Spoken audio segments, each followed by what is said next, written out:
Hi everyone, it's the Lego Kid here, and today I'm going to be showing you how to use and apply loops in your work on LEGO Mindstorm's EV3 programming software.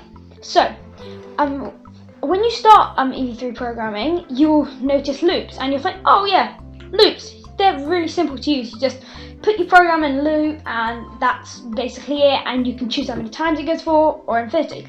Well, there is much more to loops than that, and I'm going to be showing you that in this video. So, when you go to loops, there is an option of changing it from unlimited to count how many times you want it to repeat. Then there are the sensors, and that's the main thing you're going to be using loops for once you've watched this video. So, my favourite to use is ultrasonic. So what it does is, if you put something in your loop, like a motor goes forward, or these go forward. So what this program is now is it goes forward and it repeats going forward until the ultrasonic sees something, or your hand which is less than 50 centimeters away from your robot. And that's really useful because in my other video where I did the color sensor, stop at that line, I did a program exactly like this. So what you can do then is you can put the loop in the loop. So what it does is, once it's finished that, it will break the loop.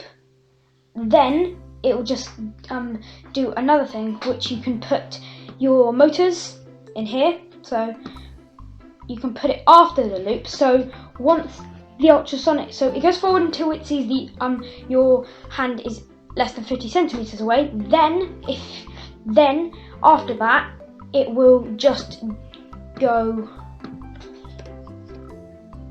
Then after it's done that, it will go 20 movement degrees or whatever.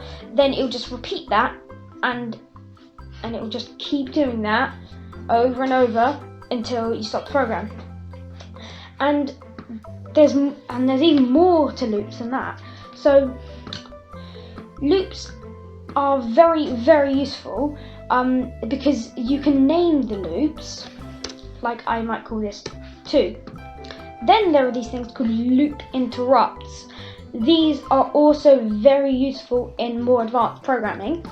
So you can have one program here and another program there. So when you start it, it will do 2 programs. So it will be like this keeps going, and then it waits for your little.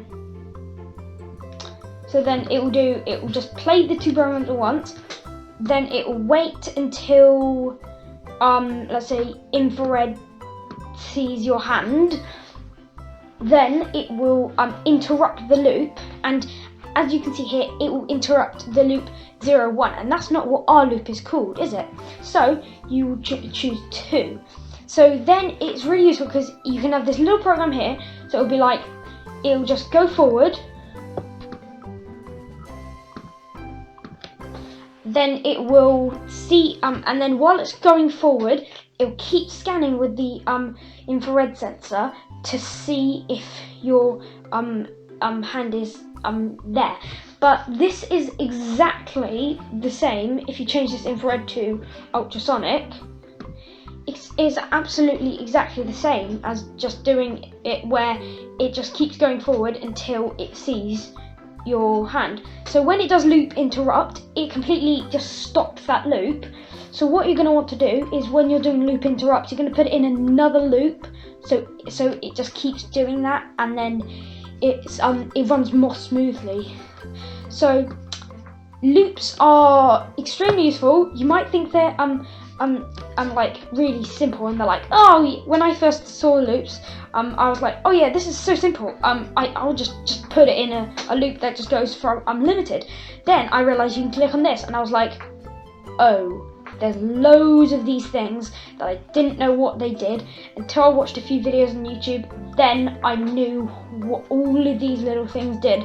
So loops are very, very extremely useful, and in my previous video that I just uploaded, I did switches. So what you can do that I forgot to mention is if you have your switch here and it sees the ultrasonic sensor, you can actually put loops in switches. So it just so it sees this, and then so it sees the ultrasonic sensor. Then if it's true, it will do that. If it's false, it won't do anything. Then you can actually change the loop. So it will be like color sensor, color. So it says like if it's true that your hand is is under 50 centimeters away, it will go forward until it sees the color red on the color sensor. So loops and switches are very good matches. And that's it for this video. Remember to hit that thumbs up button and subscribe to my channel. Bye!